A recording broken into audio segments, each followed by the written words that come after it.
Hi friends, I'm gonna start calling you guys friends because honestly, some of you guys are constantly on my live streams and we feel like we're kind of getting to know you guys and your struggles. So I'm gonna call you guys friends. I want to make it feel more personal. So hi friends, welcome back to my channel. So in this video, I wanted to talk about an issue that I struggled with for a lot of my life, especially in the last 2, 3, 4 years due to antidepressant withdrawals. Now this is a long story that I'm trying to save for another day where I could fully go in depth about everything that has happened because it is a big problem that is going on in this world. There's a lot I can say.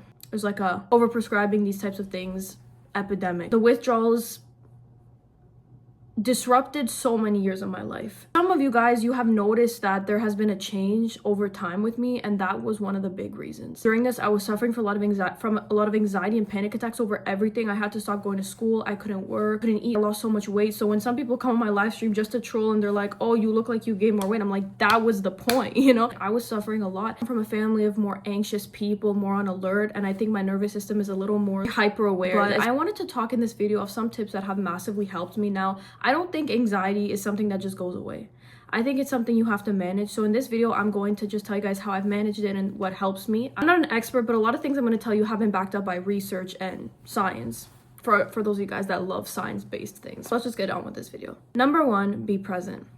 So mindfulness, just practicing being in the present and realizing life really isn't that serious and things can be fixed. As I was making my favorite dessert, as I was observing the food, observing like, wow, I'm really here, I'm present, and just little things in the day that make you realize where you are and the things that you can be grateful for. Number 2, I would say binaural beats or meditation music. So there's been a few that have helped me. I will insert either titles or links, or whether it's placebo or not, they really do help. I was doing a medical thing and I just had it on the whole time and it helped me. I felt like I was gonna fall asleep, and I've used those a lot to sleep, different ones for digestion, for anxiety, things like that. Number 3 would be acceptance. So kind of accepting what's going on and being okay no matter the outcome, because with anxiety sometimes we tend to think the worst case scenario, and it's like, even if that happens, everything will be okay. That ties into number 4, which is prayer or believing in God, because I really feel like I can feel God's presence. And I know for some people that don't believe or that they think this might be cliche, but this really does help me, and just feeling like God is here. And I've seen things change in my life that didn't really have much of an explanation, to be completely honest, and praying and being in the presence helps no matter what's going on, even just stress in general. Number 5, really watch what you eat, drink a lot of water, take probiotics, vitamin C, and just cut out as much processed food as you can. So artificial colorings, flavorings,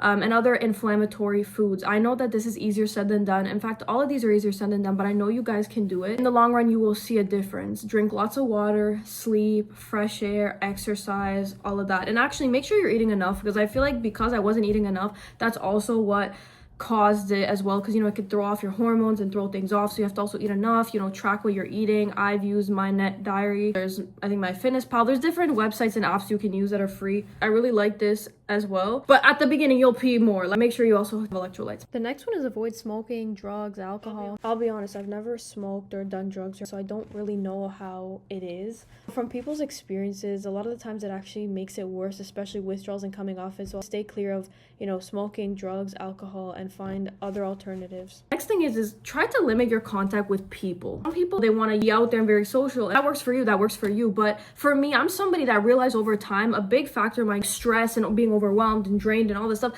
was because I had a few friendships that I guess were draining me. And I do want to thank those that really did want to help me and had good intentions, and I will not forget that, and I really do thank you. Like, I was reflecting on it, and there were people that really did, that I felt like really did care about my well-being, and I really appreciate it, and I also wanted to help them as well. I wanted to say that I realized when I kind of backed away from people that I started to feel like calmer or at peace. I could focus more on myself, because I think for so long I was always prioritizing everyone else, and I feel like I kind of lost track of myself, and I wasn't able to set as firm boundaries and say no, and it just took up a lot of my time. I noticed the difference now. So these are like the main things that I feel like have helped me. So these are things you shouldn't do. You shouldn't do would be like have a lot of processed foods and not care about your health. Don't hyperfixate on the news, politics, or random people's lives. Just don't be so hyperfixated on, oh, I gotta check what's going on all the time on the news or on politics or celebrities or people online.